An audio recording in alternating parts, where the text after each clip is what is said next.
যুগে যুগে যারা ইতিহাস সৃষ্টি করেছে তাদের নাম স্বর্ণাক্ষরে লেখা রয়েছে। শহীদ আসাদ ভাসানী অনুসারী ছিলেন। আরেকটি নাম, যিনি বাংলাদেশের জন্যে নিজের জীবনকে বিলিয়ে দিয়েছিলেন এবং দেশের বিভিন্ন ক্রান্তিকালে আপনারা দেখেছেন এই শহীদ আসাদের মতো যারা রক্ত দিয়ে এ দেশকে স্বাধীন করেছে, স্বৈরাচার মুক্ত করেছে এবং ফ্যাসিস্ট মুক্ত করেছে, তাদের নাম ইতিহাসে অবশ্যই লেখা থাকবে। যেমন 52-এর ভাষা আন্দোলন,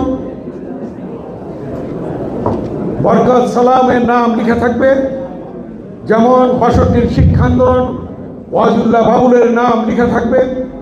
যেমন 69-এর গণঅভ্যুত্থান, শহীদ আসাদের নাম লেখা থাকবে।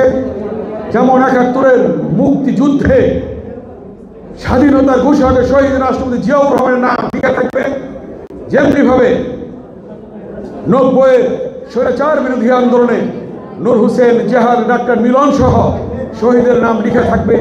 ঠিক তেমনিভাবে 24-এর ছাত্র জনতার গণঅভ্যুত্থানে লেখা থাকবে আবু সাইদ, রিয়াজদের নাম, সেই সুমনদের নাম, সেই ওয়াসিমদের নাম লেখা থাকবে। অতএব আজকে আমাদের স্মরণ রাখতে হবে দেশের ক্রান্তিকালে বিভিন্ন সময়ে যারা অবদান রেখেছে তাদেরকে আমাদের স্মরণ রাখতে হবে। আমি একটি কথা বলতে চাই আজকে, কথাটি না বললেই নয়।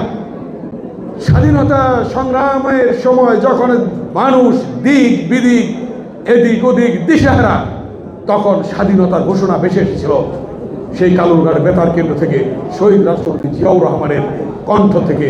আমি মেজর জিয়া বলছি, স্বাধীনতার ঘোষণা দিয়েছিলাম। আপনারা দেখেন, যখন এরশাদ বিরোধী আন্দোলন স্বৈরাচার মুক্ত করার জন্যে আপসের নেত্রী হিসাবে দেশনেত্রী বেগম খালেদা জিয়া আবির্ভূত হয়েছিলেন। আপনারা দেখেছেন এই যে 24-এর যে গণ অভ্যুত্থান, দীর্ঘ 16 বছর বিএনপির ভারপ্রাপ্ত চেয়ারম্যান জনাব তারেক রহমানের নেতৃত্বে যে আন্দোলন হয়েছে, সে আন্দোলনে সেই গোলার ছাত্রনেতা নূরে আলম সহ সে মুন্সিগঞ্জের যুবনেতা এবং বিভিন্নভাবে যারা শহীদ হয়েছে, ইলিয়াস আলী গুম হয়েছে, সুমন গুম হয়েছে, নূর চৌধুরী আলম গুম হয়েছে, তাদের বিনিময়ে আজকে সেই সর্বশেষ ছাত্র জনতার রক্তের বিনিময়ে আমরা পেয়েছি আজকে নতুন করে নতুন বাংলাদেশ। যে কথাটি বলেছিলেন বিএনপির ভারপ্রাপ্ত চেয়ারম্যান জনাব তারেক রহমান, দেশ যাবে কোন পথে? ফয়সালা হবে রাজপথে। যুগে যুগে ফয়সালা রাজপথে হয়েছে, আবারও ফয়সালা যদি রাজপথে আমাদের যেতে না হয়, সেজন্যে আজকে আমাদের অনুরোধ থাকবে অন্তর্বর্তীকালীন সরকারের কাছে যে যত দ্রুত সম্ভব প্রয়োজনীয় যে সংস্কার প্রায় শেষ, এখন দ্রুত নির্বাচন দিয়ে গণতান্ত্রিক সরকারের কাছে ক্ষমতা হস্তান্তর হবে। এটাই আজকে জাতির প্রত্যাশা এবং গণতান্ত্রিক সরকার কায়েম হবে।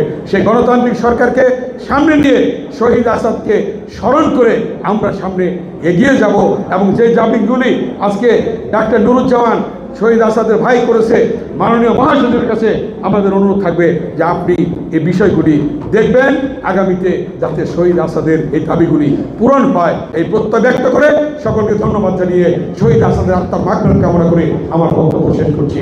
আল্লাহ হাফেজ। বাংলাদেশ জিন্দাবাদ।